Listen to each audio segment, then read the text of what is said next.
ഈ ബൈക്ക് ഇറങ്ങിയ സമയം തൊട്ട് ഈ ബൈക്കിന് വന്നിട്ടുള്ള ഒരു നെഗറ്റീവ് സൈഡാണ് ഇതിന് ഗ്രൗണ്ട് ക്ലിയറൻസ് ഇല്ല. 120 mm ഒക്കെ കണ്ടാണ് ഗ്രൗണ്ട് ക്ലിയറൻസ്. സോ ഹമ്പ് കയറുമ്പോൾ ഇടിക്കും എന്ന് പറയുന്ന ഒരു സെറ്റപ്പ് ഉണ്ട്. നമുക്ക് എന്തായാലും ആ ഒരു സംഭവം ഒന്ന് ചെക്ക് ചെയ്ത് നോക്കാം. ഈ റോഡിൽ ഹമ്പൊന്നുമില്ല. ഞാനൊരു ഹമ്പ് കിട്ടുന്ന റോഡ് ഇവിടെ എവിടെയെങ്കിലും ഉണ്ടോ എന്ന് അറിയാനായിട്ട് നമുക്കൊന്ന് എന്തെങ്കിലും ഒരു ഉൾപ്രദേശത്തോട്ട് പോവാം. ഓക്കെ, ഈ റോഡിൽ ഹമ്പ് ഉണ്ടാവണേ എന്നാണ് എൻ്റെ പ്രാർത്ഥന. ഒരു ഹമ്പ് തപ്പി ഇറങ്ങിയിട്ട് ഒരു ഹമ്പ് പോലും ഇല്ല. അല്ലാത്ത സമയത്തൊക്കെ എവിടെ നോക്കിയാലും ഹമ്പാണ്. എന്തായാലും ഞാനിന്നൊരു ഹമ്പ് കണ്ടുപിടിച്ചിട്ടേ പോകും. ആരുടെയെങ്കിലും ചോദിക്കാൻ പറ്റും ഇവിടെ ഹമ്പുണ്ടോ എന്ന്. എന്തായാലും നോക്കട്ടെ, എവിടെയെങ്കിലുമൊക്കെ കാണും.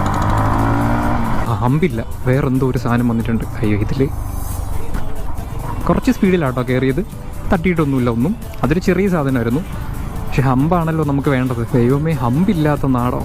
Hump hump hump. പക്ഷെ മാമ അങ്ങ് പോയിരുന്ന നമുക്ക് സ്പീഡിന് എടുക്കുവാണേ. ഇല്ല, തട്ടിയിട്ടില്ല. അതെ, അടുത്ത ഹമ്പ്. ഓ ഭാഗ്യം. നമ്മളൊന്ന് സ്പീഡിന് എടുക്കാവേ.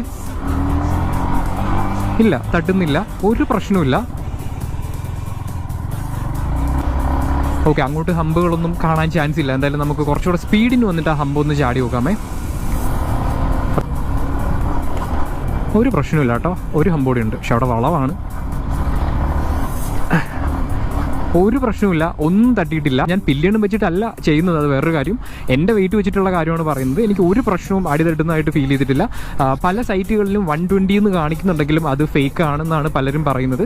ഓബിയസ്ലി 120 ആണെന്നുണ്ടെങ്കിൽ അവിടെ ഞാൻ ഉറപ്പായിട്ടും തട്ടിയേനെ.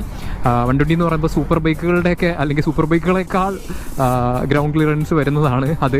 120 അല്ല, അത് തെറ്റായിട്ടുള്ള കാര്യമാണ്. എന്തായാലും അതിന് പുറത്ത് തന്നെയുണ്ട്. മിക്കവരും ഞാൻ വീഡിയോസിൽ നോക്കുമ്പോൾ ഇതിന് 170 ഉണ്ടെന്ന് തന്നെയാണ് കൺഫേം ചെയ്തിട്ടുള്ളത്.